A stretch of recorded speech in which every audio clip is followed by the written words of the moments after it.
I edited all this out once we. All right, make sure I got my shit straight. Uh, y'all wear the 10-gallon hats too out there, the old Stetsons. Some do. Yeah, I'm that not ain't a true. cowboy type, so we don't do uh, we don't Hey, do that here. you bullshit. I wear mine. I wear them. I got a couple of boots. And I think I'm going to the rodeo next month. Oh yeah, it's going on here right now. Yeah, I wanted to go to that black rodeo out there, man. But Yeah, it's big, man. I know I'm gonna get there Yeah. one of these years. I think Just Lizzo was performing the other night or somebody. I ain't even worried about who performing. I'm just trying to get out there. Yeah. And matter of fact, I might be out there for Afro Tech. When is Afro. that? It's usually in October. Oh, okay. Yeah, it's usually in October. All right, let me go ahead. But all right, we go ahead and get ready to kick it off here. All right. A minute and a half. All right, here we go. All right, welcome back to another episode of Everything But Nothing. Today we got a special episode. Not only is it the season finale, my first season, but this one's one that I think everybody needs, and everybody needs to hear what these young men got to say. We're gonna do a black law enforcement episode, so I got two of my Marine Corps brothers who went that route, and figure we get some questions and answers. I think everybody in the black community may need to hear. I'll let you two introduce yourselves, because I got my names for you, but I'm gonna let you introduce yourselves. Okay. I'll go first. I'm Constable Patrick Quincy, Fort Bend County, Texas, Precinct 4. Okay. And I'm retired Las Vegas Metropolitan Police Department, Stuart Bowman. All right, so we got one from Texas, one from Vegas. So so we got two different jurisdictions. So we should get two different ends of the spectrum here with the type of people that are in those areas. I started with in the black community, we come from a fuck the police mentality. So with that being said, what made you go that route? To say, hey, you know what, I'm gonna go be the police. Yeah. Well, I grew up in the same type of community. That was the norm. But somewhere along the way, I started asking myself we had that, why we had that attitude. Why we felt like we couldn't count on the law enforcement, and I started to realize it was mainly because we didn't know them. The only thing we knew about the police was that they came into the neighborhood, locked somebody up, and took them away. They wasn't pouring into our community. They wasn't hanging around. We knew nothing about them. So, of course, if that's the only perception you have of something, you don't understand it. And that's how you're going to feel about it. You only see the negative. So I kind of went on this mission to kind of change that narrative.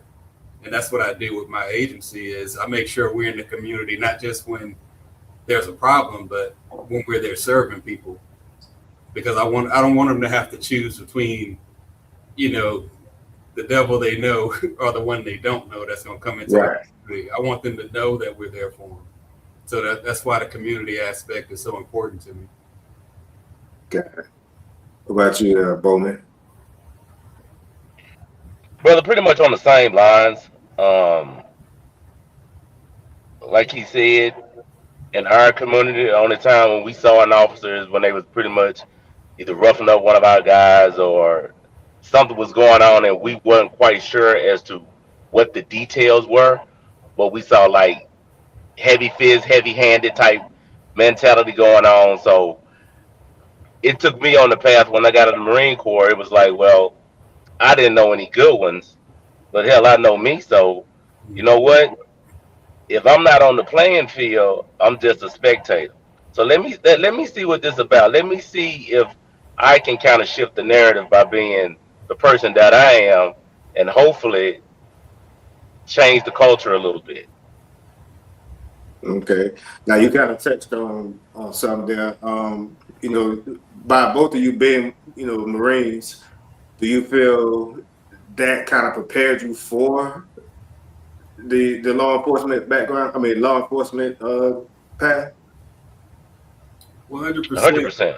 especially when you start talking about leadership in law enforcement.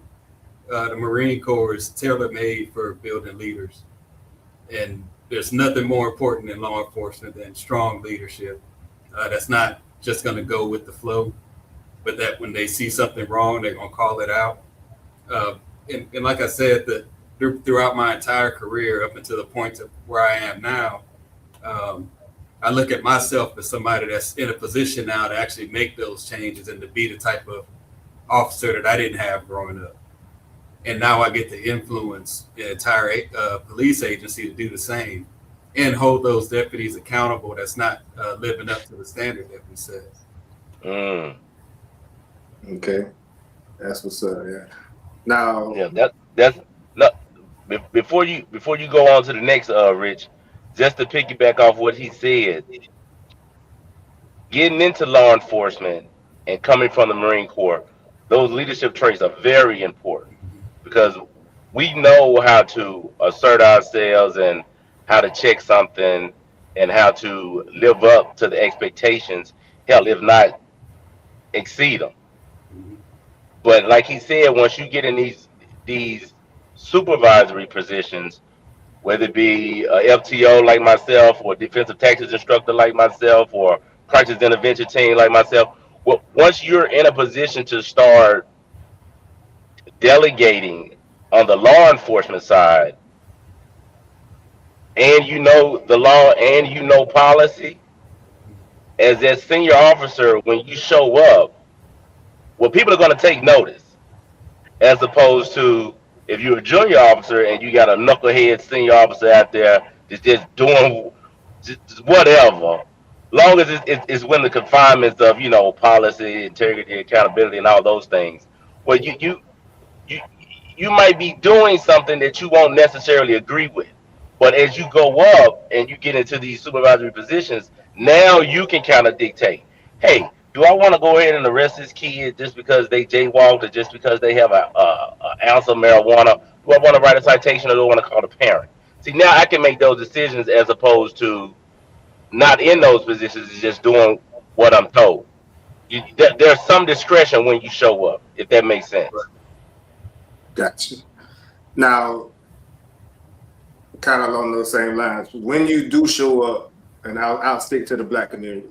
When you do show up to the Black community and you're trying to change the narrative, do you feel like the atmosphere has changed a little bit when you show up? Like, I don't know how to word it. Like, it may be a volatile situation, but when you do show up with that strong leadership, that strong presence, when you do show up, can you tell the shift in the atmosphere when you show back up at another time, whether it's for another call or you're just out policing the community? Is there a better connection between you and those that you are policing? There is now, but I think the reason is because of the work we put in prior to. Like I said, we don't just show up when there's a problem. So the seeds that we planted when we go do our community work, those pay off when we're there to take care of business. Because now the community knows that when they see our uniforms, they can trust us because we were the same ones giving the kids school supplies when it was time to go back to school. We're the same ones passing out turkeys and food for Thanksgiving, passing out toys for Christmas. So when we show up, when there's a problem, they recognize the work that we put in before. And just like me and Stuart said, when we grew up, that's not what we had. All we had was the enforcement part of it. But we're showing them something different. We're showing them that we are there to serve. And for the most part, they trust me, in our communities and theirs, they know when people are doing wrong. That's not the issue. The issue is, when the police come in heavy-handed with no regard for anybody else, that's where the issue comes in. It's not that they know. It's not that they don't know that there are members in the community that are breaking the law, that are doing bad things. They know it just like we knew it growing up. But it's the way we approach those situations that matter.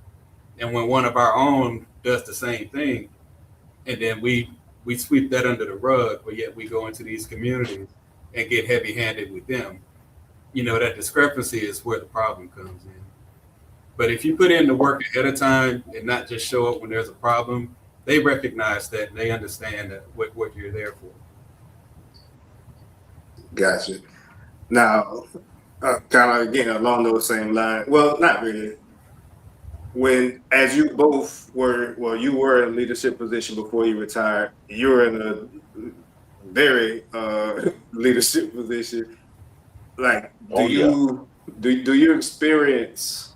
I guess it is racism. Do you experience racism from your fellow leaders, from whether it be from another jurisdiction, whether it be from just officers in the ranks who don't look like you, especially out in Texas? I know Texas is still Texas. You know what I'm saying? Yeah, it's still Texas. So when you do experience, how do you handle that situation? It's a little different for me because in the position that I'm in, they're not going to be overt with it, right? Because you have to recognize the signs, but for the most part, if I walk into a room, everybody's nice, everybody's friendly. So it's hard for me to gauge it based on my perception, because when you're at the level where you're at the top of an agency and you're in a room with other chiefs and other constables and other sheriffs, everybody's kind of on the same platform. So it's hard for them to be racist toward me because I don't work for them. Right. They can't bully me around. I have my own agency. So I have to be mindful of what my deputies are going through, how they see things and what they're experiencing. Now coming up the ranks, and I'm sure he can attest to it too. I've experienced my fair share of racism coming up along the way. But the thing is, it's how you react to it. Because you can go off the rails and it may feel good at the moment, but you can be shooting yourself in the foot at the same time, versus powering through, getting to a place to where you can enact change. Because there's things that I don't allow at my agency, but I never would have gotten here had I not gone through some of the things that I went through along the way. So now I can affect change, and not just at my agency, but people around take notice also. So the way we treat the public, my deputies understand that we don't mistreat the public here. You got to do that somewhere else. We treat everybody with respect. But you have to get to those positions. You have to make it there to be able to make those changes. Right. Now, do you feel that for both of y'all, when you're out and you do come across some black people who are talking to you or whatever, do they expect a certain level of different treatment because you're black? Like, do they like, come on, bro, man, look out, come on, bro, don't do me like that, nah. Rich, one would say that's almost a normal type of response or reaction. It's like, okay, I see somebody that look like me. Okay, so you can relate to me, so you can empathize or sympathize or whatever. So that I could talk about that for hours, and I'm sure he could too, because now we're talking about the psyche. I used to say Americans knew American history. Well, the older I become, I know that's a lie. You got kids that'll go to a Holocaust museum before they go to a civil rights museum. I remember when I was living in Houston, Texas, my 7th, 8th, and 9th grade year, I went to Persian Middle School. And when I was down there, we went to the Alamo for a field trip. Now, as a kid, I was thinking that Texas was on the right side of history Right. with that whole debacle. Well, it's not until you get older you like, well, wait a minute. Mexico was the reason why Texas and Mexico had beef because Mexico was trying to get rid of slavery and Texas was trying to hold on to it. So now we go into a whole educational thing. So you got a systematic educational thing, and then once you get out to the streets, now you're seeing it for what it is. So yeah, if I show up, somebody might be like, okay, this guy's gonna be fair, or he might lean towards me. Well, that devil dog can tell you just like me, hey, now your reputation is on the line. So we supposed to be fair with everybody. I'm gonna let the facts and the circumstances lead me to wherever it leads me. If that leads me to the front door of Jesus Christ being a pedophile, you gotta go to jail. You see what I'm saying? Not just 'cause I like you that I'm gonna be like, oh, come on, Jesus, why you doing? No. It don't work that way. Right. But I don't have to be heavy-handed either, Right. because there are certain things that we're gonna do that most of the public don't realize. Like, say if I come in contact with you, Rich, on a call, well, first I'm identify you. I want to know who I'm dealing with. I want to find out, okay, what is your criminal record? Okay, how many times have you come in contact with law enforcement? What are some of your priors if you have any? Okay, now once I get that totality of a picture of you, now I can see whether or not, okay, do I cut this guy a break, or he got 100 pages in scope, and then the seasons that it's like, no, he got to go. Or he got all these failure to appears because officers before me done wrote citations and he didn't appear. Okay, well now, if I catch you doing the same thing, I'm not finna write the same citation and you got 13 failure to appears, Right. which means you probably got warrants. No, we're gonna go ahead and deal with this now. So Right. it's supposed to be on a case by case basis. But I'd be sitting there lying to you, Rich, if I told you that I haven't seen officers use kid gloves because they look like them or they remind them of someone. And like I said, that's that human element of it. So that's why we was always raised to understand that representation matters. You see Okay. what I'm saying? Right. So when you hear some of these cases of, man, how that person only got that much time for that and then this person got maxed out. Well, it goes beyond the law enforcement officer. Now you in the DA's office. Now you in the court, the judge's chambers. Right. Okay, that You're in there's the a lot judicial. of different. Yeah, there's a lot of different levels to this stuff, and now with social media, you guys are getting a chance to see what we see, Right. and now you starting to realize, hey, I thought I might could do that job, but ooh, that's a lot of trauma that those guys are dealing with. Not never in the history of myself have I thought to myself, I'm gonna be the police. Not You, never.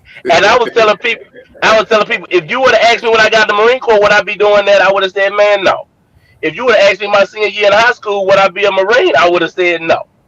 Same. But like you say, when you had certain epiphany moments in your life, and you're trying to figure yourself out, because we was raised when, hey, when you turn 18, you're a man. What you gonna do? When you turn 18, what you gonna do? You You gotta got you do got to something. move. You got to get out of the house. And you like, dude, looking back now that I have children, we have children. That's a lot of pressure to be putting on a kid once they turn 18 in regards of what your life decision is going to be. Right. Yeah. I'm with you when you're right. Yeah. Yeah. All right, now these next couple questions gonna be for Quincy. Then I'm gonna come back to you, Bowman. Okay, cool. Now, Q, as an elected official, do like a lot of your constituents out there, they are, what I'm saying, well, Fort Bend County, like what's the racial dynamics out there? Fort Bend is one of the most diverse counties in the country, so it's very evenly. All right, gotcha. So I was going to ask, like, with a lot of the constituents that you do have, being that you are elected, that a lot of them are Black or minorities. Mhm. Does that change the way your approach to leadership? When you're out.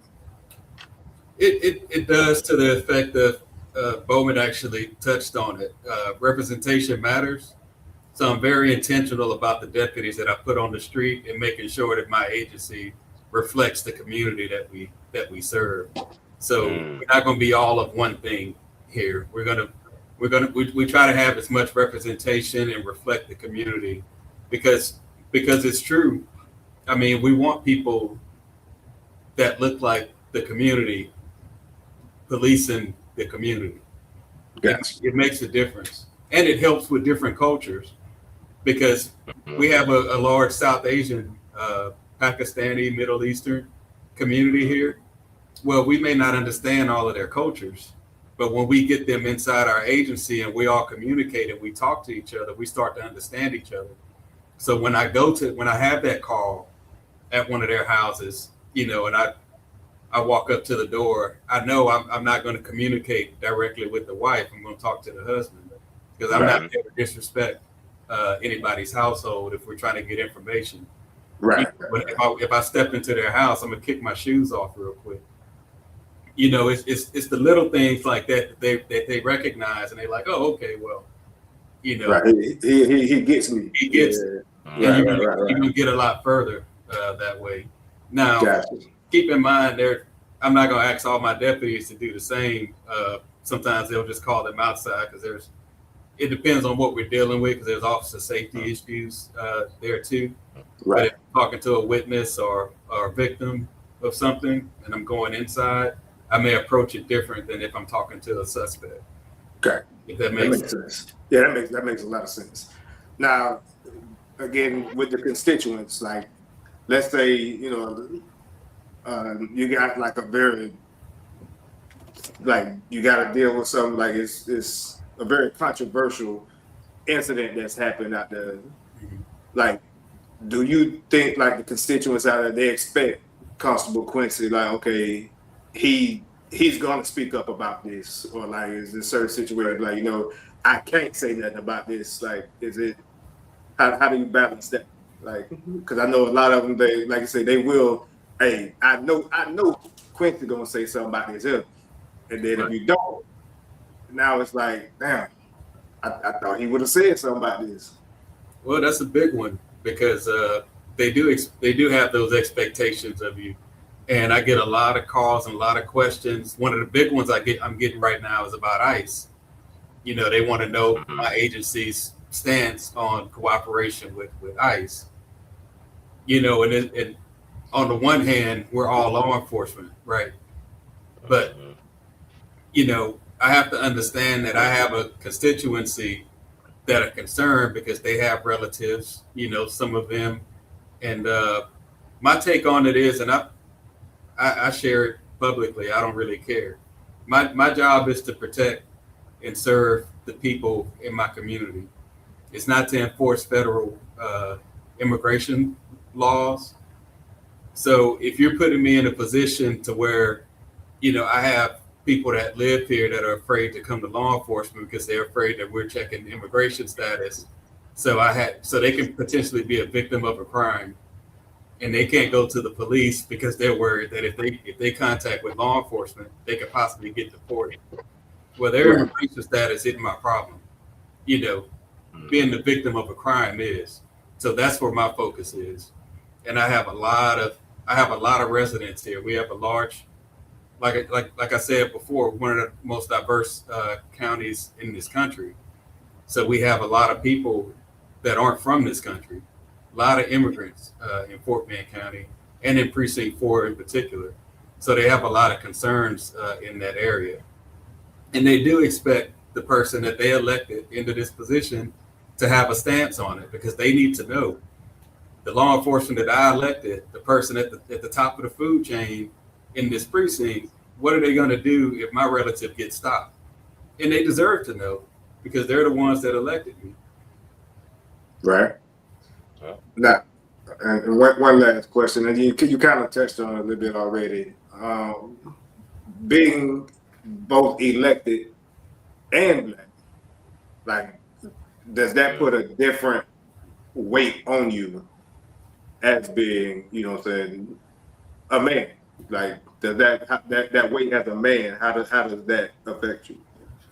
It is, and life is a continuous balance.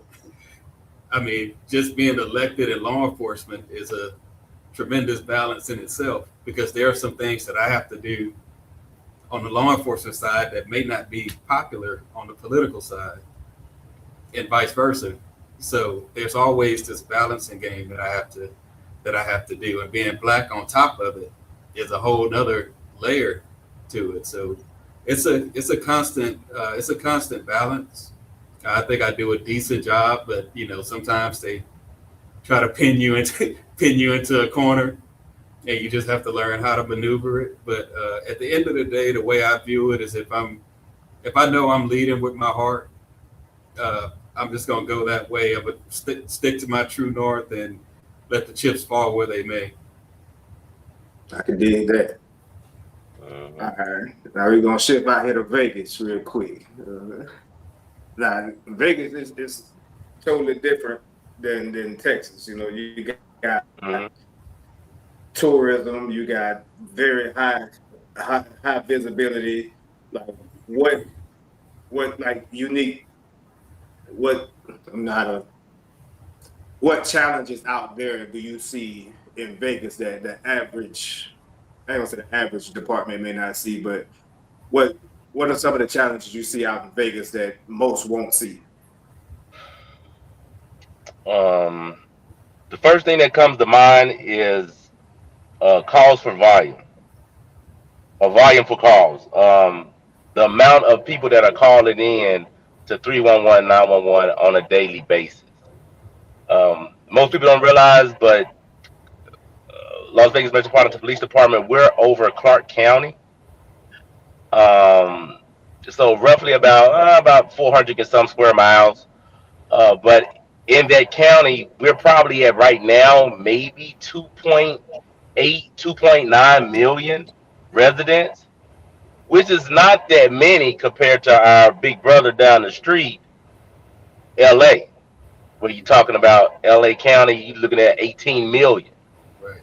But what puts us on a global scale is the tourism. So when you start averaging 55 plus million on top of, you know, the 2.8, 2.9 million, and Right. from the top to the bottom, from the sheriff from the top down, you're probably looking at maybe 5,000 commissioned officers. That's a lot. So that puts us on a global scale, and that puts us in the top 10 of any police department in the country when it comes to calls for volume.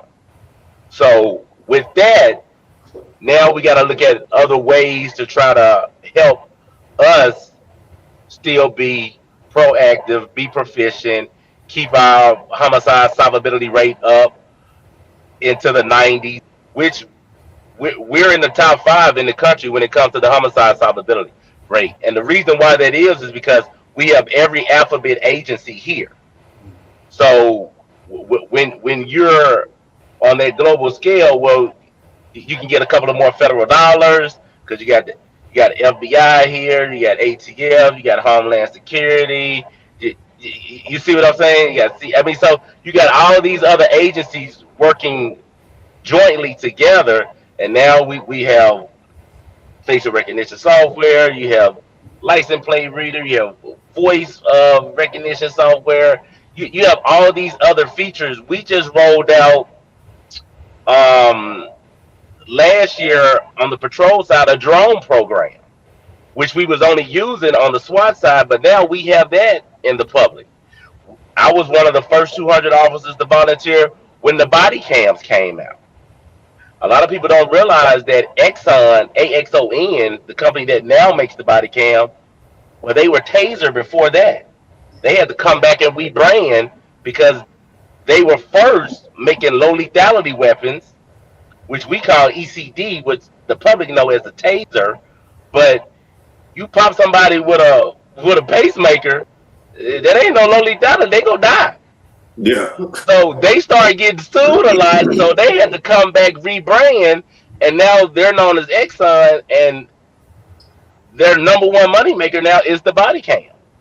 They just rolled out a updated venue now to where instead of me back in the day having to call a language speaking officer or go through the language line if I'm coming across somebody who's Asian descent, Russian, Hispanic, or whatever. Now, with the new body cam that they're rolling out, the new updated software, the translator is right there in the body cam.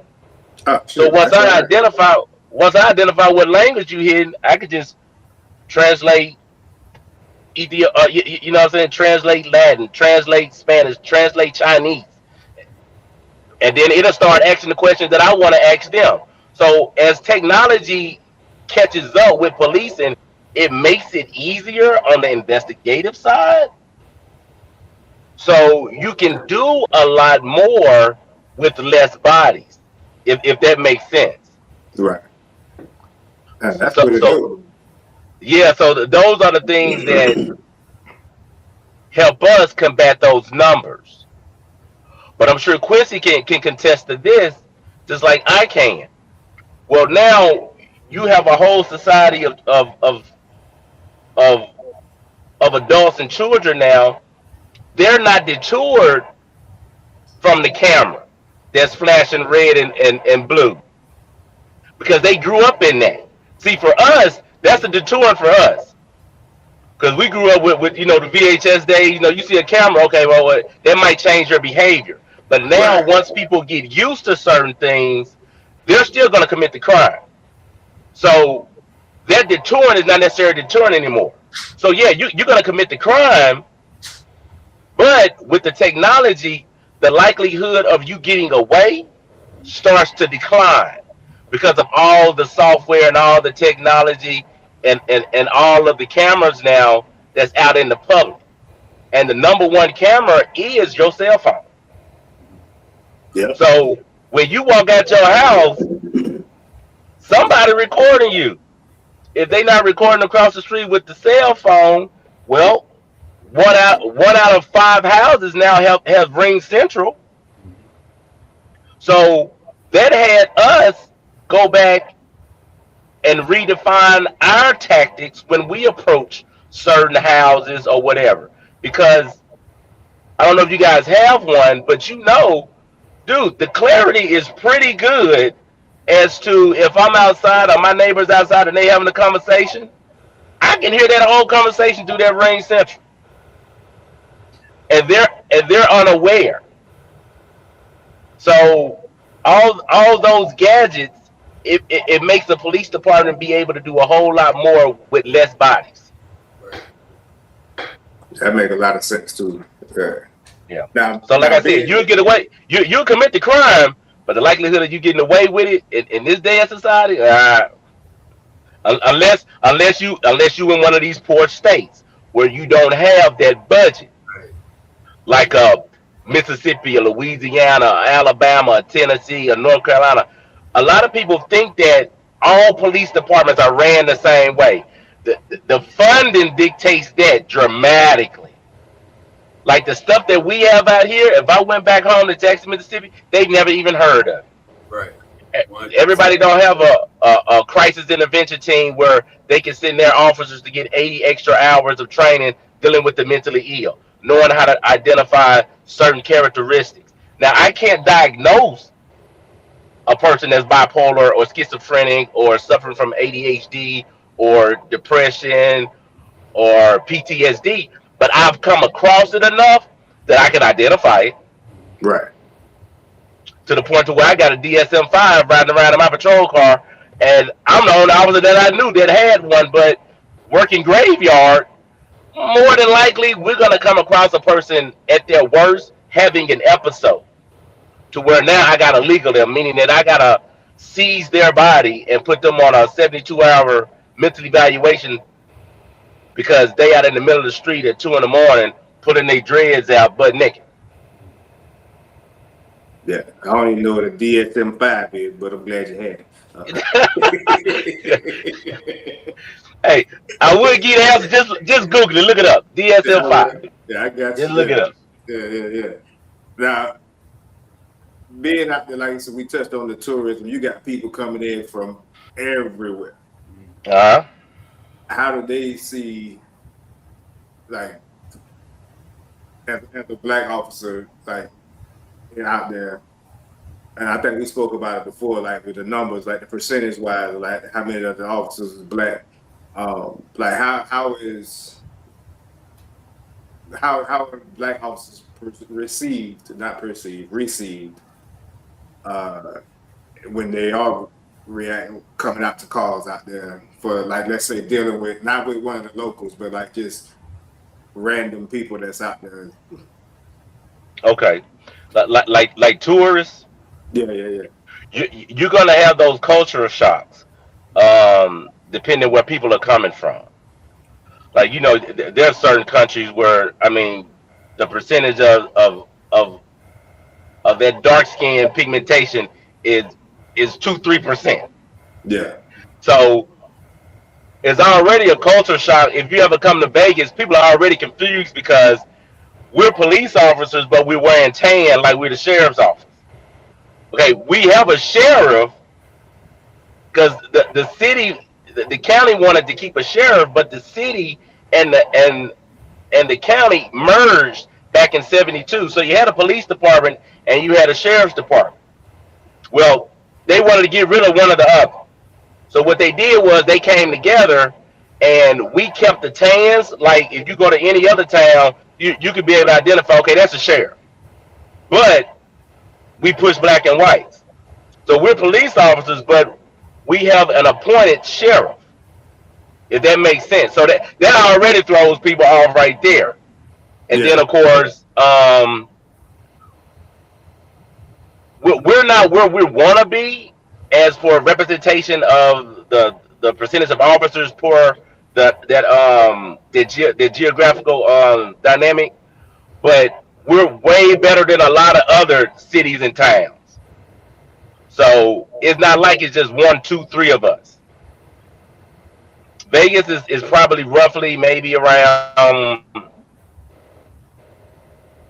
11 to 12% African American. We have a larger Asian community and a larger Hispanic community, and then of course you have your Caucasian community. But dealing with the tourism that come in, that it really don't bother them that much. It's the professionalism, and I think the body cams did wonders when it came to that because before they rolled it out, UNLV out here did a study which I was involved in as one of the first 200 officers to be issued the body cam. They wanted to find out, did the officer's behavior change when he had that body cam on? And if so, how so? And did the public behavior change once they realized they were being recorded? One of the things that they found right off the bat is that false complaints to police officers dropped dramatically. I But can you see know that. what? But you know what rose?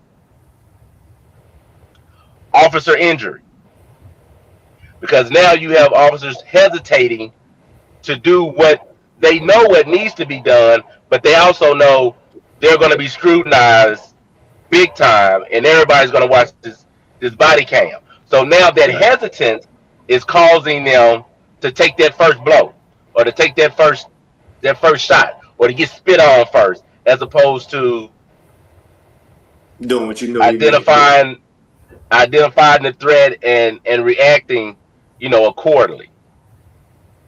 Gotcha. I can see both of them being prevalent in that study. Hmm. Yeah. Oh, damn, I lost my spot. Oh, Yep.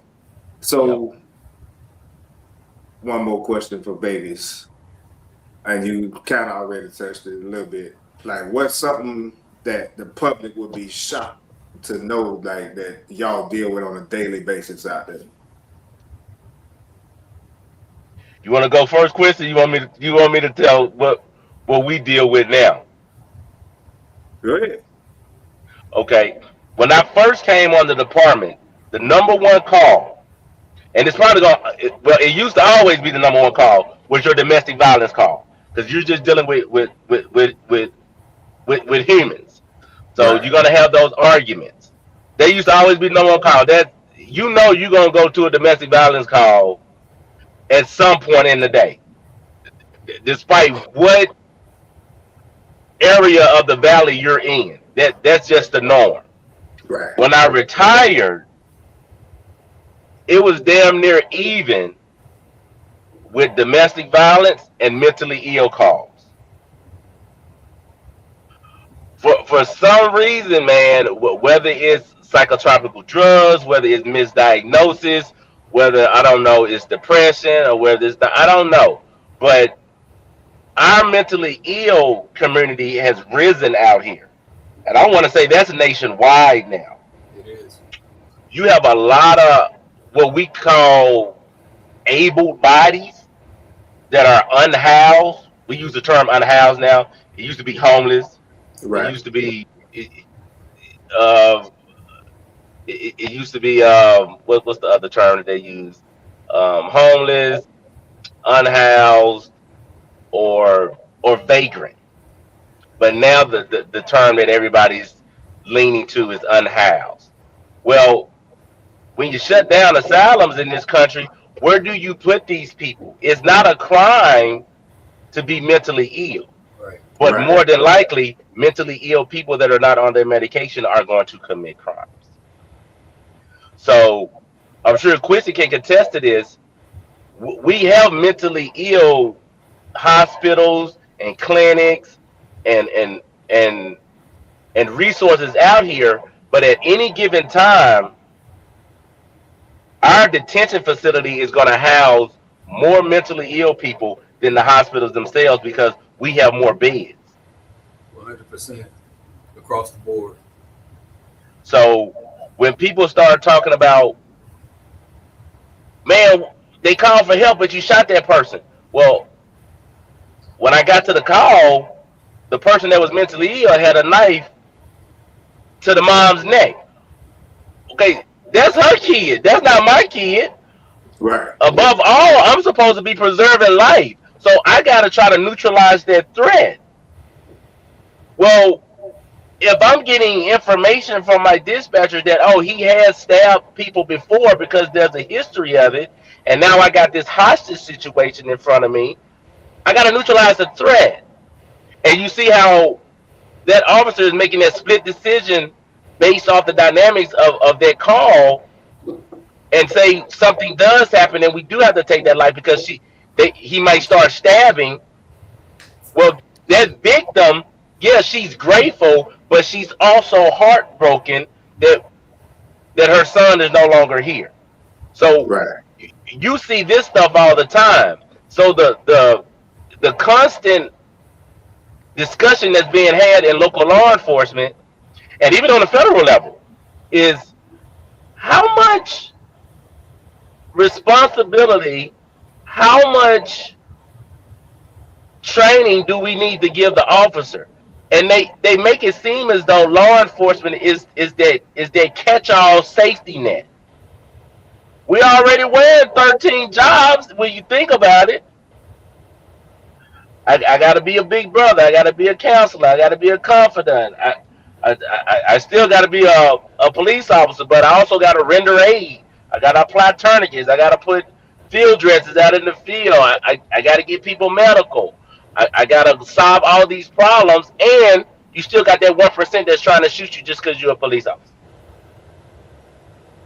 Okay. So that's one of those things that's above my pay grade, but that's something that Quincy and them have to discuss all the time because now you're trying to allocate resources and see, okay, what money can be brought in to help and assist with this. And that's one of the reasons why we have the CIT program out here, to where you have officers like myself that went and got the extra training so we can be assigned to those calls as opposed to an officer who hasn't got that training. Right. You Right. hit Right. the nail Right. on the head too, because out of all those responsibilities that they continuously put on us, they don't often come with funding. So they say you have to do all these things, but you have to figure out how you're gonna pay for it. It got to be done. but who's going to pay for it? Because they'll put it in legislation that you're required to do X, Y, and Z now. Right. But you, as a leader in your whatever agency you're at, you have to figure out how you're going to pay for it. And sometimes the county not going to give you money for it. So sometimes you caught in these catch-22s. It's like, yeah, I want to be compliant, but you're putting all this stuff on us, and in my opinion, we do wear too many hats in law enforcement. You're diluting the product, in my opinion, because you can only do so much, right? Right. Mm-hmm. You can't be if you're a jack of all trades, you're a master of none, and that's what's happening with our law enforcement. I gotta get cats out of the tree too. So now I'm I gotta do it all. I gotta talk this person off the ledge. If I gotta stitch this person. I gotta be an EMT. I gotta do everybody's job, and I get it because oftentimes we're the first ones on the scene, so we have to take care of business when we get there. But at the same time, if you're gonna tell us that we have to do X, Y, and Z, it can't just be, hey, do this and make it happen. You got to have some funding to come behind it, and oftentimes that doesn't happen. Yeah, and so that's where they'll lose me at. You call me out there because the animals, cat stuck in a tree, or no, I'm not doing that. I'm joking. Something to do with a snake. Oh no, I believe you. Yeah, you call me to the snake is stuck in between. Hey, well, we got a few options, and one of them involves burning wherever this snake is in. Set this bitch on fire. Right. Alligators and dogs, everything else. Now, depending on the dog, I might can help you out. Depending on what it is, and what it's doing. And and Rich, that's another thing. Before I left, they were issuing out dog poles for patrol. Yeah. So now we get certified now, like we animal control. So now we got catch dog poles, and it's like, gee whiz, man. Only if they had an agency for something like, they do. It's called animal control. But once again, you guys are gonna get there first, so more than likely, maybe you can. Okay, maybe if they start thinking that way about the police officer, how can we assist the officer as opposed to how can the officer assist everybody else? Right. They got you out there like Uncle Willie. Right. Okay. I got a catch pole. I got a Narcan kit. I mean, all this extra stuff that we have now that's mandated, and you still got to do your primary job. There you go. And all these things you got to do, you got to go to training for it. So now half the department is in training when they should be on the streets doing their jobs, but right on the streets, and which is putting the strain on the people that have to pick up the slack for those that are in training. I mean, it's a snowball effect, to say the least, and it's a constant battle. And we try to do the best we can with. Now, with the whole leadership thing, and all of that, like, give me a situation where you had to check, like holding your people accountable. Like you had to check an officer for like doing something totally high to the right. Like I got it. Well, I'll tell you something. I went a little further than just checking him. He's no longer here, but I had a sports issue where he pulled over a truck for running a stop sign. Long story short, it ended with him tasing one of them and arresting the driver for resisting and something else, which they did neither thing that he arrested him for. And he was his own one. Yeah, it was all him. And so one of the things I'm most proud of is that I set the standard so high here and set my expectations to where the sergeant was uncomfortable with what happened. So he called the lieutenant, and the lieutenant called me to let me know what was going on. And the people here, they never complained. but I didn't need them to because I saw what happened myself. So we took care of business in-house and ended up not only contacting the district attorney's office about it, but we got the people that he arrested out of jail. We contacted them. We opened an investigation ourselves on that situation, which led to him being terminated. But the thing is, you have to do that. If I come in saying that we're going to hold our deputies accountable and we're not going to tolerate certain things at this agency, when things like that happen, you have to follow through. Right. Because that situation showed everybody else what we will and what we won't tolerate at this agency. And like I said, we just won't do it because all it takes is one. Yeah. To throw all the credibility you built up at an agency out the window. You sweep one under the rug. And I know a lot of, I'm not going to call them by name, but I know a lot of agencies to where if they don't call and complain, they're like, well, hell, if they don't complain, then we don't have to say nothing. But that ain't the way we do business here. Right. Yeah. Okay. Yeah. What about you, the field training officer? Dude, one of the things is being a defensive tactics instructor for the department for over a decade is that you get to review a lot of use of force, especially now with the body cam. If you're on a squad, you're going to be the one that's going to be qualling that squad every quarter, whatever advanced training wants you to touch on. So we do this throughout the year. A lot of departments, they don't do it because they don't have the funding to do it. They don't even have a defensive tactics instructor program to where every quarter you can go over certain things, whether it be de-escalation skills or handcuffing or pat downs or say knife takeaways, knife defense, gun takeaways, gun defense. So I'll run these guys through scenarios. We'll just role play. And this is how you get that extra training in. We have a reality-based training program out here as well. Like, say we have sim guns. You can go into a room and they can pretty much pull up any scenario like a video game. And then you interact with it. And then we'll go back and then we'll reassess and then we'll break it down and then we'll see what they should have did and how they came to this conclusion and what could have been done different.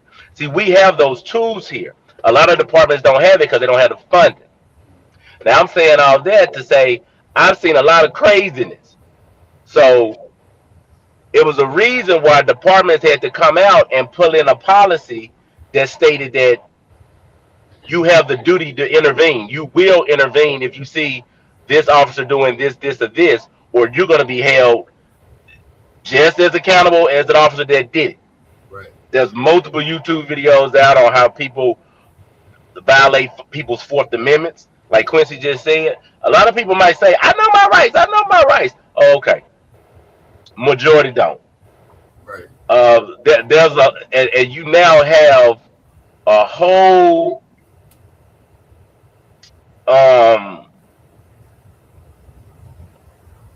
organization or a whole department or a whole new job description of people that go out and all they do is just record police officers because they know there's no lack of incompetence on any department. You're gonna find somebody doing something crazy, and if you can just get it on tape and then reach out to that person and say, hey man, I got a violation on camera, hey, I can put you in contact with this lawyer and let me just get 10% of the wins. Yeah. A lot of these, when people start looking at how much taxpayer dollars go out for civil suits every year per department, it's ridiculous, dude. Right now, I believe our department averages between 8 to 12, maybe 15 million now a year just on civil payout. You start talking about Chicago, Baltimore, dude, they're in the hundreds of millions of dollars, and that's taxpayers' dollars. And he's not talking about fighting in court. He's talking about just paying out. Yeah. Like you see this body came like, oh geez, yeah. Why you do that? Okay, yeah, just going to write the $50,000 check. You see what I'm saying? Write the $80,000 check. What okay, the department might make you sign some NDAs so you don't come back and try to double dip, Right. but they gonna pay that out. Now I'm saying all that to give you an example of I'm in a car pursuit, get the guy off the freeway, radio traffic is being delivered, air unit is up. Once the air unit gets up, patrol usually backs off, and we let them monitor and deal with the surveillance. We shut down code because we want this person to reduce their speed. Now, Right. luckily for me, it's nighttime, so traffic is light. Now, if that was daytime or if that's on the strip or something, we're not going to even engage it because the risks outweigh the reward. Especially if we can have this person identified, etc. But anyway, air unit picks the guy up. I got another unit that's gonna act like he didn't hear. Hey, back off. Well, he gets up on the car, does the pit, forces the car to stop. The guy gets out. He jumps on the guy, start welling on the guy. 3 more officers come before I get there. Now, when I get there, okay, they're trying to subdue the guy. Here comes this random officer out of nowhere coming in with a dragon knee kick. Right. When you get, when you already got 4 officers on the guy, so I had to push him off and say, "Hey, stop, cuff him. What are we doing?"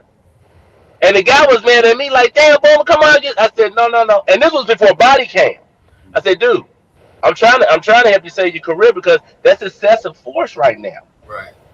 They're already. You got 1 officer on one arm, 1 officer on another arm, 1 officer on one leg, 1 leg. Well, where are you coming in at? If you're not coming in the handcuff, they say I'm coming across his head. So they got right. off the leg. I'm coming across his head. Okay. Now you take that scenario that I just gave you. Go back to VHS when we all witnessed Rodney King, because technically that was the body cam of their time. And all of those officers were acquitted. That's why you had the Rodney King riot. At what point does somebody say, "Can we just cuff this guy?" I mean, they beat Rodney King so much they was taking breaks. They were tired. Yeah. So now it's crazy that you already taken an oath in law enforcement, like how we took an oath in the military. You now got to put in another policy. Failure to intervene can possibly result to a major or termination. And we got another policy. You have a truthfulness policy. And Quincy would tell you this is one of the fastest ways for you to lose your post certification in law enforcement. If I catch you in a lie, you can go make 1,000 arrests. I got to question 1,000 arrests now because any DA that finds out that you done got caught lying, I can't put you on the stand. Nope. Right. So you see now, like I said, technology has caught up and it's kind of weeding people out. Because when you first came on, Quincy can contest to this. When it came to report writing, because the FTO, you got to train people how to write the reports. You got to make sure you got the elements of the crime in. You got to have your jurisdiction, why you stopped them, your probable cause, etc., etc. They used to say things like, "Well, just be able to articulate what happened. Just be able to articulate what happened." Okay, you can write a beautiful lie, and then you can have other people validate it. Okay, now fast forward. That beautiful lie better match up to this body cam that I'm watching. Otherwise, now we got a whole nother problem. You see what I'm saying? Mm-hmm. And you got a lot of officers that have gotten themselves arrested by doing that very same that what I just said. You thought that you can turn into an A-list actor overnight because I'm gonna put this body cam on, but for 18, 22 years you've been out here doing shady stuff. Right. See, that muscle memory is a motherfucker. It's gonna creep up when you least expect it. Yeah. This is why now you can jump online and you can see officers getting caught planning stuff on subjects with their own body cam. It's like, how stupid can you be? Rich. Need I say, pretty damn stupid. They be pretty damn stupid. Now you kind of touched on getting away with one it of my for so long, they're not even thinking about the body camera. They just do it as usual for them. Exactly. Right. Yeah. Now you kind of touched on something that was one of my next questions when you're talking about people knowing their rights. Mm-hmm. What's something y'all want, especially young black men, to understand about their rights when dealing with police? My biggest Go thing, ahead, Quincy. I don't like the idea of everybody trying to fight it on side of the road. I'd rather you live to fight another day. You're gonna have your day at court. That's the time to fight it. And sometimes in our community we view that as submitting or weakness, but that's not what it's about, because you don't know who you're dealing with. Law enforcement are people too. You don't know if you got an incompetent person whose wife just left them and he already on edge, or you have somebody that's seasoned, that's there to do the best job that they can. And I don't want our young people risking their lives to try to prove a point or to try to get something on video, because guess what? Even if we deputies, so that's why I always say deputy instead of officer. But even if this deputy is in the wrong, what does it matter if we have to bury somebody at the end of the day? Right. So if he's in the wrong, it's documented. Trust me, he's recording and you recording. There's no reason to elevate the situation. You fight that with his agency. Every agency has a complaint process, and you fight it in court. But don't try to fight it on the side of the road, because even if you win, you can still lose. Right. That part. Yeah. That part. Quincy hit the nail on the head with that one. And I used to always tell, whether it's somebody that could be my grandparent or my kid, hey, you can be right, but at 2 o'clock in the morning, 3 o'clock in the morning, and you got an officer that pulled you over, it's not about being right at that particular moment. We have a judicial system process. If you feel as though you're wrong, survive the encounter, get the ticket, and then there's a process. Go fight it in court. Lawyer up. You're not fighting anything if you did. Right. Yeah. I mean, and I know cooler heads prevail, but in this climate that we're in now,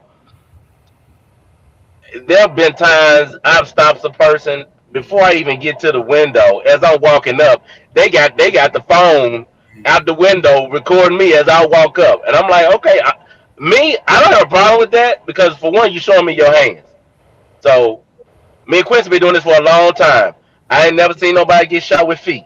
So long as I'm seeing hands, I'm cool. You can do that. I prefer that. But just know you over here trying to, I don't know whether they want to call it clickbait or try to catch an officer in a lie or something. Just know, at the bare minimum of training, we're gonna let you know why we stopped you. As a matter of fact, that's gonna be the first thing. And I used to ding my officers when they'll walk up, say you get stopped, Rich, and they walk up and say, you know why I stopped you? I say, we not doing that. Because now you opening up that umbrella for them to say whatever they want. Because Rich can turn around and say, yeah, you stopped me because I just fucked your mama. Okay, now your peace can't be disturbed, but you see how you just walked into that? Yeah. When all you had to say was, hey, how you doing, man? My name's Officer Bowman with Las Vegas Metropolitan Police Department. The reason why I stopped you was, get that out right off the bat. Whether you agree or disagree, okay, we can have a court date for that. But depending on how you interact with me, I might just give you a verbal warning.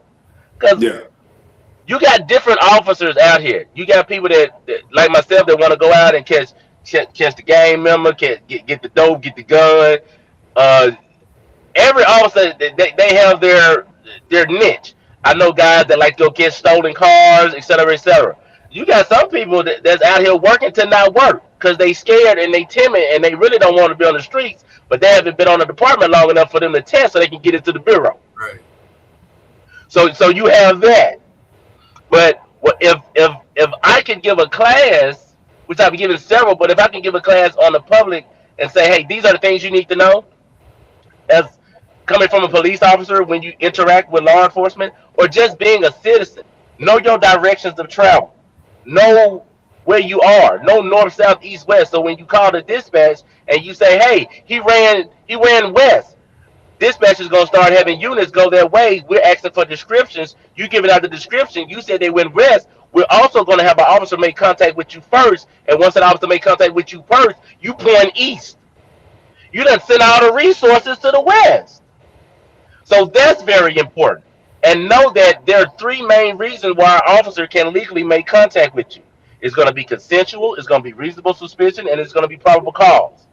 Now, some of the other stuff might be exigent circumstances or search warrant. That goes to the Fourth Amendment search and seizure laws. But consensual, I give you an example. Hey, Rich, can I talk to you for a second, man? You're gonna need to say, yeah, what's going on, officer? You can say, fuck off, and I'm gonna have to fuck off, because that would be a consensual encounter. The next one would be me having reasonable suspicion. Okay, let's just say I'm driving behind you and you fail to maintain lane. You don't have your lights on. I'm suspecting possible DUI here. Now, So if you come up to me, you say, "Hey, can I talk to you?" and I say, "Fuck off." Does that give you reasonable suspicion now? Because no, I done seen it on TV. Like they're like, nope. how suspicious as to why you want to talk to me. Our feelings can't get hurt, Rich. Nope. That's and see, and that's and the smart civilians, they know that. And see, if you come across a hot end officer to where you can push his buttons like that, oh, that's a guaranteed civil suit. And these guys, they sit back in the community, and I tell people, just remember the patrolmen that you see patrolling your area, they work there. You live there. So more than likely, over time, you're going to see this officer multiple times if he stays in that area. You're going to see how they work. You're going to see how they interact. You're going to see the new ones come in and be the hothead and trying to prove themselves. You're going to see all this. Yeah. And the criminals see it. The bikers, the gang members, they see all of this. Now they're getting smart. And now they're running plays. They're running screenplays. So they'll have you out, stop the officer and the buddy across the street recording, and they just trying to get you to push your buttons, and next thing you know, you done pick the dude up and slam him on the ground. Okay. Why do we do that? So why then you come to find out, right? Then you come to find, and then you come to find out this officer got more than one complaint, and that's usually how officers get put in the spotlight. They could have done this several times. It'll be that one complaint that'll highlight, okay, and this is something new, and the public needs to be aware of this, because if you feel as though you're being wrong, every police department has an IAB. Go file an official complaint. For us, usually the encounter is within 45 days. Check with your the police department. The time frame might be different, but from the time you feel as though you was wrong, you got 45 days to go make that complaint. And then the department has another time frame as to how long it's going to take for them to close it out or find out if there's something that's there or there's no there. But reasonable suspicion, by definition, is when the officer believes that a crime had, is, or about to be committed. Like, say, if I'm sitting back and I'm watching a dude loitering at the 7-Eleven, and I see random people walk up to him and he gives them something, I don't know if that's a hand-to-hand transaction, but I can articulate that those are the elements of a hand-to-hand transaction. So I can go and I can inquire, hey man, what's going on? I was about Metro. Well, why these random people keep walking up to you? What are you giving them? Yeah. Now, if you're not doing nothing wrong, you can say, oh, I'm just giving them candy. Okay, can you point that out? Can I see that? And then they're like, sure, okay. Now, if you say, I don't know what you're talking about, I ain't get nobody nothing. Oh, okay, wait a minute now. See, now I have enough to detain you And out here, I got an hour to go off my reasonable suspicion to find probable cause. And more than likely, when I do that pat down, every police officer, every veteran police officer, we know what a pipe feel like. We know what plummet up rock feel like. You see what I'm saying? Now, that reasonable suspicion has now led to PC, which is probable cause. And the definition of probable cause is when the facts and circumstances known to the officer will have one to believe that a crime has been committed and the person that I'm talking to has committed that crime. So that's the easiest arrest. I'm running radar and I'm sitting at a stop sign and you just ran a stop sign. That's PC right there. It's a misdemeanor, but nevertheless, I got a legal reason to stop you and detain you. Or you jaywalking. Or you fell into obey a traffic control device. I've got more guns of jaywalkers than you can imagine, dude. Because when people are doing, really stop people for jaywalking? dude, when people do so much, they overlook the little things. Okay, we got a whole new initiative that they're trying to start this month because we average in Vegas around 136 pedestrian deaths a year. That's somebody hitting somebody on the street. So you got two people not paying attention: the person driving and the person walking. That's crazy. Yeah. So that's why you got to have those type of initiatives for stuff like that. But yeah, those would be the things that I want people to know. Know how can an officer legally make contact with you? Consensual, reasonable suspicion, probable cause, exigent circumstances. I'm walking down the street and I hear somebody screaming, "Help! Help! He's stabbing me! He's stabbing me!" I don't need a search warrant to kick that door in. I'm kicking that door in. Right.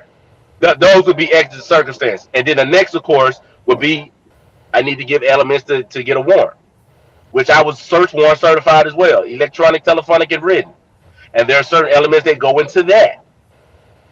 And the more you know, the better officer, the better rounded officer you can be. Just like a civilian, the more you know what your rights are. The more you know how to interact with someone.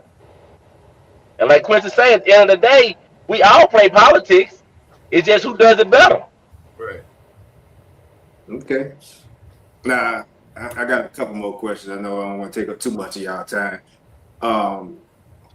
It's been a lot of, the last couple of years, there's been a lot of high profile incidents between, as far as police and, I just say the public, not necessarily black, but just high profile incidents. Have any of those incidents affected you personally, made you sit and reflect God damn, well, I might be in the wrong profession around this time? It actually had the opposite effect for me, because when I see things like that happen out in the public, it motivates me more to do everything I can to change that. And I'll take it one step further. When I see those videos of the public being mistreated, I have my supervisors play it in roll calls, and they talk about it, Monday morning quarterback it. I want to know, for one, what the deputies think about it. Yeah. Do you think this deputy was justified in what he did? Do you think he was wrong? And if you think he was wrong, why? If you think he was justified, why? We're gonna have a discussion about it. Even the incident I told you about where I had to fire the one guy for the excessive force.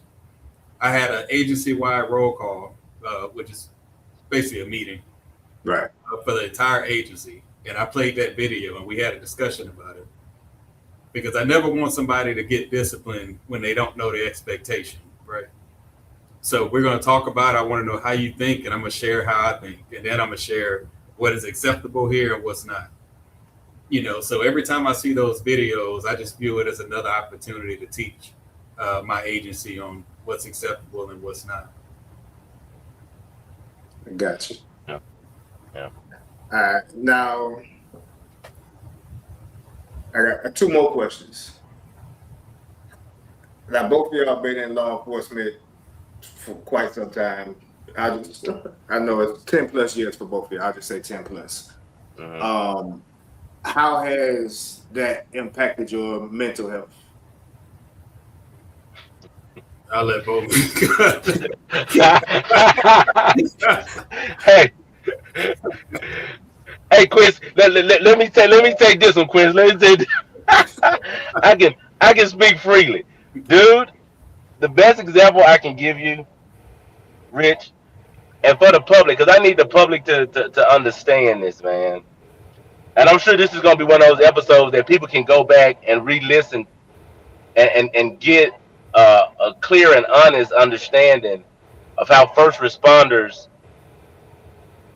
feel once they've done serving as a police officer, or how a war veteran feels after they've served. We all have a cap of how much trauma we can endure. We don't know, but we know that there's a cap there. And people seem to just assume that first responders or veterans, specifically war veterans, think that we just absorb this and then release it somewhere. Like visual wise, it's there. Like all the gunshot victims, all the stab victims, all the babies that I performed CPR on, all the people that I pulled out of the pool that then drowned. Um, some horrific stuff, man. This stuff just compounds. Like the tour in Afghanistan, mortar attack. Okay, all this stuff, man, it heightens our threat perception. So we're walking around at a high level of alertness all day, especially when we're in theater or we're doing our tour duty every day. This is why in law enforcement they call it a tour duty every day, because there's no guarantee that you're gonna finish the day out. A lot of rookies, a lot of officers die by responding to domestic violence because there's a lot of emotion involved. So that uncertainty of that threat, you do it so much. Now here comes the complacency. Um, Eventually, it takes a toll on you. So you have to have an outlet, a positive outlet. I think the number one image that's portrayed on law enforcement. You watch any movie, any sitcom, somebody drinking after the shift, after the end of the day. The sheriff opens up the drawer and pours out a glass, and the mayor's sitting there, they're having a drink. So that's very real, but we have to find positive outlets. Otherwise, per FBI statistics, I tell people don't believe nothing I say. Go do your research, come back to me. We'll come to the same conclusion if you went and looked at more than one reference. Um, Go to your FBI website. Go to your Homeland Security website. Look at some of these statistics. Go to blackstatistics.com. Those are statistics that are generated by black people for black people. They're kind of pretty accurate. FBI statistics show that once an officer is done doing 15, 20 plus years of law enforcement, if he's not doing something active, we're giving 3 to 5 years, and then we're dead. I'd have been to 3 funerals since I retired. I had a buddy retire in 20 years. He was dead on the 29th day. I had a person who had did 25 years, 3 years. Person that did 28 years, 2 years. And the reason why that is, now this is what the data suggested. It's the stress that comes with the job. And then keep in mind, you still got your own personal life. Right. This is why the person that you decide to be with, whether you're in the military or law enforcement, that's to be a special person, because they have to know that, man, you just didn't have a normal day at the office. Right. You know what I'm saying? That veteran spouse or that dependent, she has to know, or he has to know hey man, that gunnery sergeant an asshole. That first sergeant an asshole. These jokers had me a 16, 17 hours playing all these, Marine Corps games. And then I'm in theater. So now I'm distant from my loved ones. All that stuff plays a toll. So you have to understand that you're going into an environment to where over time it is going to change you. But you have to check yourself. You have to do the self care, which is Right. now popular for people to say. You got to do the self care. You wearing that duty belt for 2 decades plus. Hey man, you should be getting a massage twice a month. And this is per experts because of all that weight that's on your back that pulls on your spine. Right. So over the years now you got lower back pain. Now you got joint, you got elbow pain. So all that stuff, man. And this is why now you see this big campaign on the law enforcement side and the veteran side now is that they want people to be opened up to talk to us about your mental. Now you and I know, you guys know that that was something that we just didn't do back in the day because we knew that was going to be a career ender. Right. So you'll suck it up and be like, no, I'm good. Knowing damn well, man, I need to talk to somebody. Yeah. But when you do that and they put that on the record and say you do get diagnosed with PTSD, well now it's not automatically a career ender now. Right. Because just because you're diagnosed with PTSD doesn't mean that you're medicated. Now, once you start getting on some of these psychotropic drugs, and then of course, some of the side effects might be suicidal thought. Okay, now wait a minute. You're giving me a drug, and I got PTSD, and you telling me one of the side effects may be suicidal thoughts. You can't make this stuff up, man. And over time, it's going to affect you. I tell people all the time.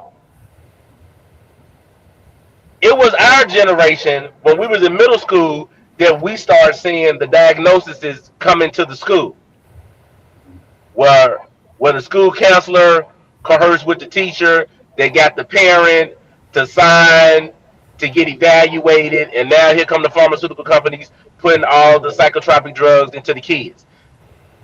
They don't even diagnose ADD no more because there's no medicine that make you pay attention. So everything is hyper. So you got ADHD. So if I'm giving you all these multiple different concoctions over the years, if you weren't crazy, I guarantee you will be crazy 10, 15 years later. And now you can see it when you guys drive in Florida, when you guys drive in Texas, any major street, you see somebody talking to themselves, you see people jumping up and down and being crazy. They not missing limbs. These people ain't Vietnam vets. These people are in their 20s. Right.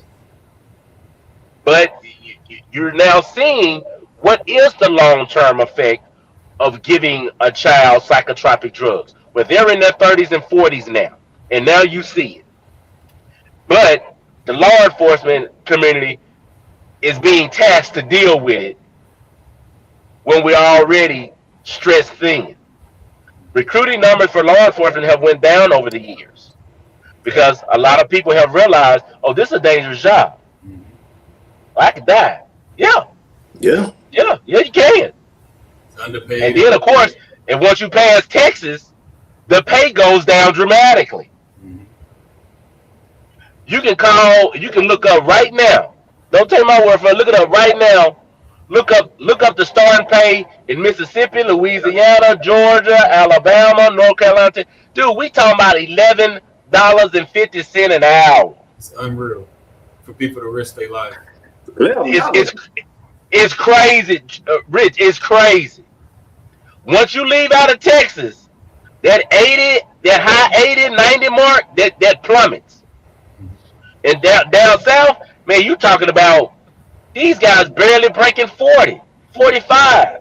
They could have been on 10 years a lieutenant. They barely breaking 70.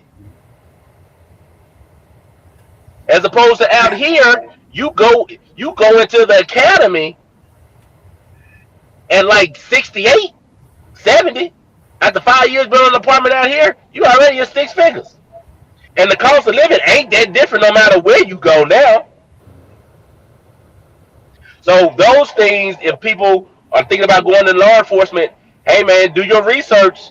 see, can you get the most bang for your buck? Because they gonna work you. Right. The risk. It's kind of like the person that never been in the military. And they be like, "Oh man, you in the military, you get all that free stuff." Well, clearly you haven't been in the military Right. because the first thing any veteran would tell you, what? Hey, you ain't nothing free in the military, especially the Marine Corps. You gonna work for everything and mess around and act the fool. We just suspended your liberty. Mhm. People like, what you mean when you suspend the liberty? Meaning that you wanted to go to the store? You're not going to the store. You confined to the barracks. Matter of fact, I'm gonna take some more liberty from you. You wanted to wear them Jordans? Nope. You gonna put on them Go Fasters, and you gonna have that PT gear on for 2 weeks. Yeah. And people like, they can do that? Yeah, they can do that. Weeks. I ain't never seen 2 weeks. Now it was either 30, 30 and 30 or 45, 45. Yeah. You see what I'm saying? And people like, they can do that? Yeah, they can do that. You can be married and your chain of command can walk in your house and inspect it. 100%. Yeah. So, rights. yeah. It's like you become property of the military. Yep. 100%. So keep that in mind. If you thinking, oh, I'm gonna go the easy route and go to the military, that ain't the easy route. Especially under this administration. All three of us right now have a better resume than the person that they just put in charge of Homeland Security. Hey, you can't make this stuff up, man. I know Quincy can't talk about it, but yeah. Right, I know Quincy can't talk about it, but that man had zero law enforcement experience. Hey, I knew you weren't even better. You see who they just put in charge of the Air Force Academy thing? No, I didn't. I'm gonna let, like I said, do your research. I'll look it up, but I wouldn't be surprised. Guarantee you will be. This is, I mean, dude. I guarantee you. But yeah, Rich, these some good questions, man. These some good questions. But what he said is, but this is stuff that people need. This stuff people need to know, man. 100%. Yeah, man. Now, one more question, and it's to both of y'all. If you could sit down, like let's say a town hall, no cameras, no nothing, just be real with them, like sit down with the black community. What's the main thing you want to stress to them coming from law enforcement? No cameras, no nothing. It's just you and them. This might be controversial. This might be controversial, Rich, but I'm being 100% honest, man. We are countrymen of the United States of America. We are citizens of the United States of America. We need more representation in law enforcement. Don't feed into that propaganda that, oh man, you don't. Oh, why you doing that? Okay, if we're not in a position to police ourselves, we're allowing someone else to do it. 100%. Just think about that.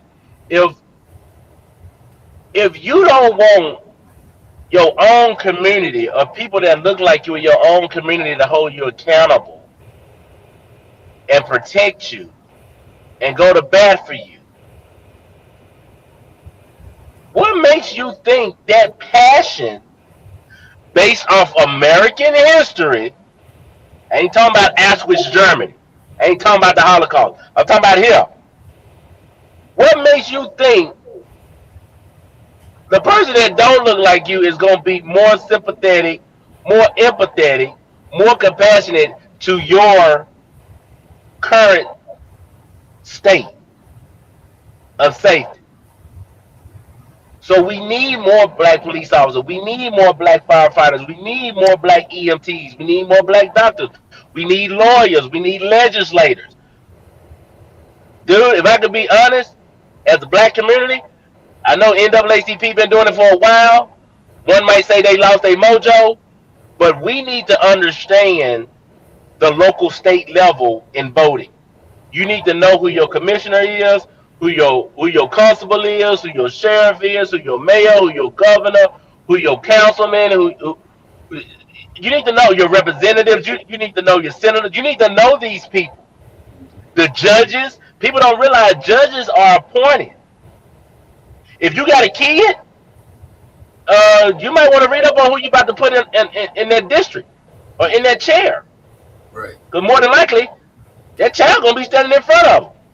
It would have been nice to know that they had all this bias and all this bigotry background before you decided not to vote and let this person get in.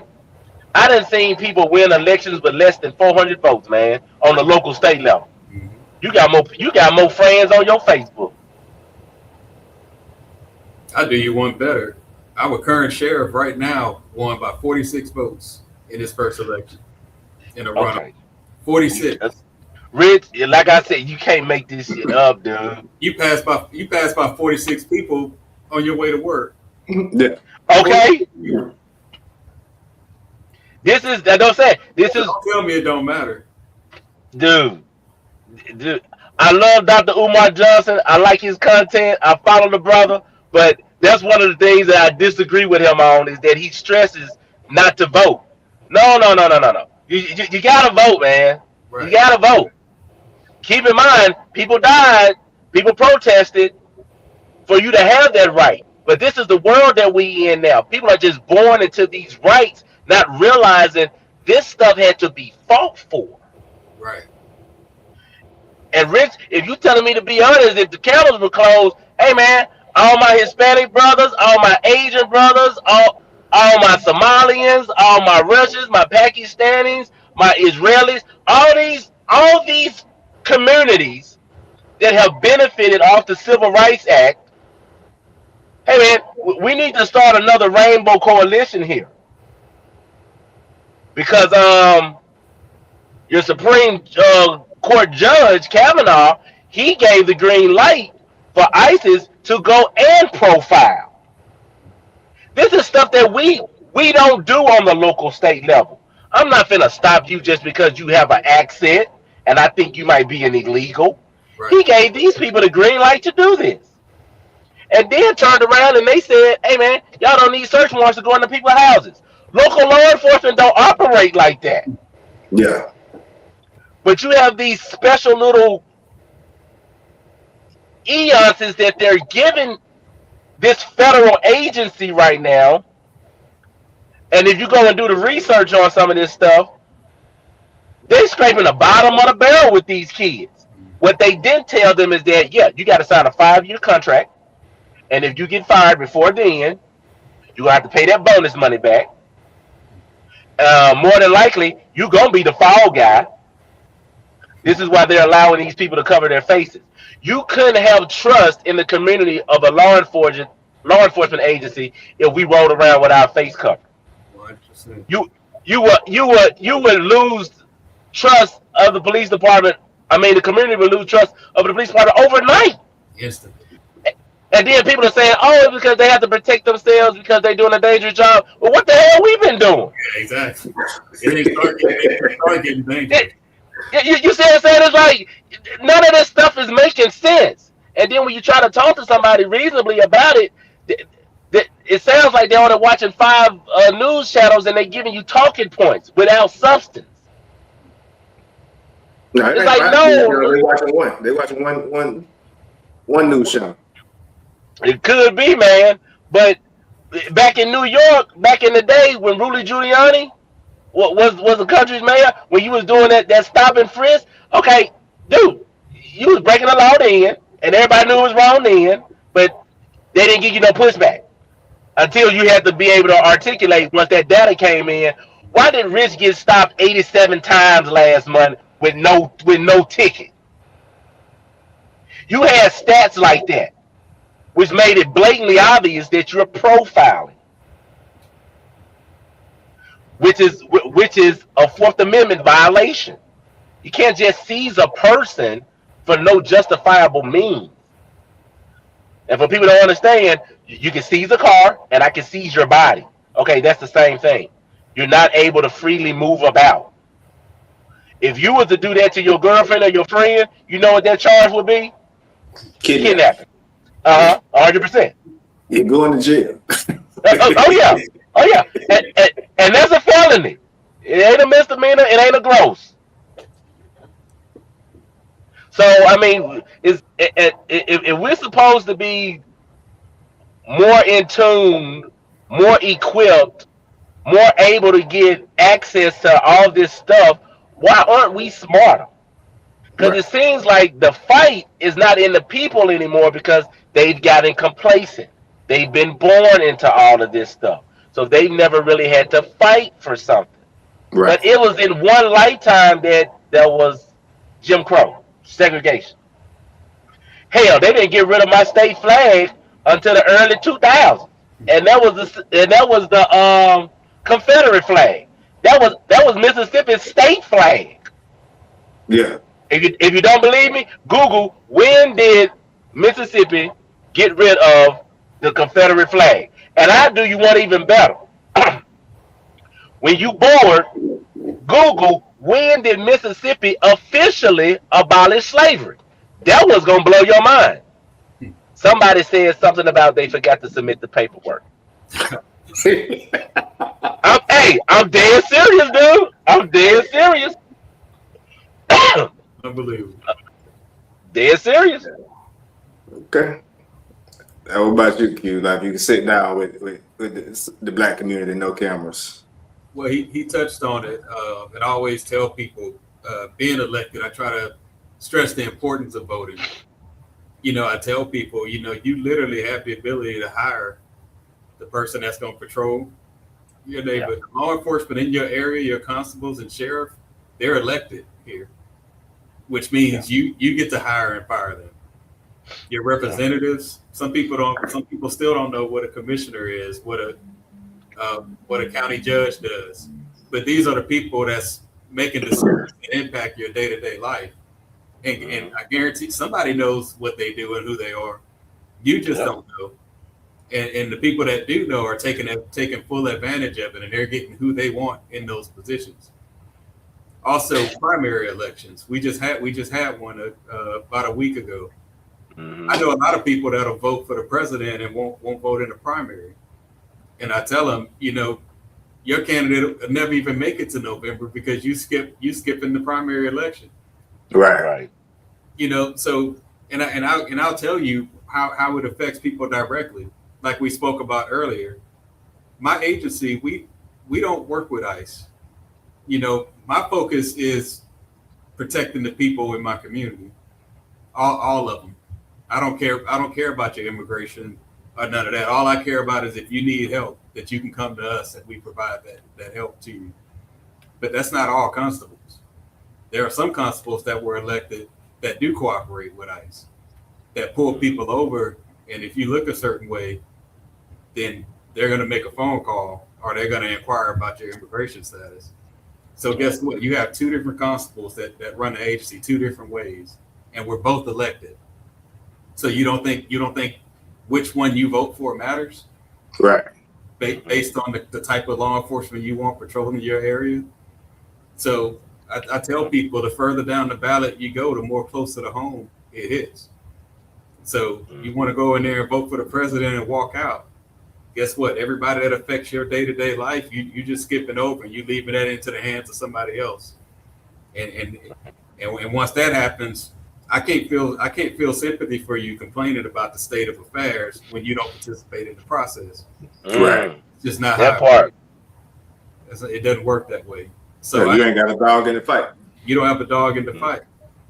But when things are going down the drain, things are going downhill, you sat it out.